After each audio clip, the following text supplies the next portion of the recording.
Ay bu İsmail kişi Kasiye değil. külə, Maşallah. yarə tərəvi. Sen ağlayır ama her gün bir maşın değişir. O İsmail kişi hayırlı olsun. İndi bunu alıpsa. Sağ ol, sağ ol. Ağlaya ağlaya maşallah. Günde bir maşın Ne var ya, sürürsen. ne gayrı? Ağlaya ağlaya. Ne varım ki? Ha hayırlı uğurlu olsun. Hayırlı sağ ol, olsun. çok sağ ol. Şadlıklara süresen. Ha. Maşallah maşallah. Geçersen yavaş yavaş. Şükür Cunocun Allah, olsun, sağ ol, cipini sağ ol, getiresen. şükür. Bir mağ xeyir dua veren oldu. Şürücünün olsun. Acı verirəm. Ne olur? İsmail kişiyə ne olur? İsmail kişi maşını dəyişə bilməz. Vay niye olmur ki? Değişer Ha. değişer. Hayırlı olsun ama benim geçen bu. maşındır.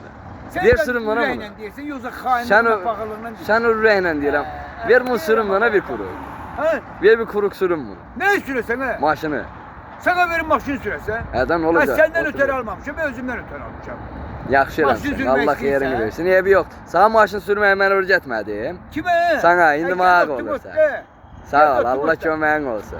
Maşın sürmək istəyirsən, maşını almaq istəyirsən. Yox, almaq istəmirəm. Maşını almaq istəyirsən, pulunun qədrini bil. Qəpi Ha. qəpi yığıb alıb ey İsmail kişi. Düz eləyibsən. Xeyirli Qəpi olsun. qəpi Düz yığıb deyirsən. almışam, indi İsmail. Maşını ver buna, maşın sürsün. Sən Maşın zəmcənə ver sürən rayona oğlan- deyim qayda. Maşın sürmək istəyən oğlan pulunun qədrini bilər, yığar maşınalar sürər. Düz Onun bunun deyirsən. maşınını sürüb şənlənməz. Ay rentakar kimi günlük 40 manatdan ver də.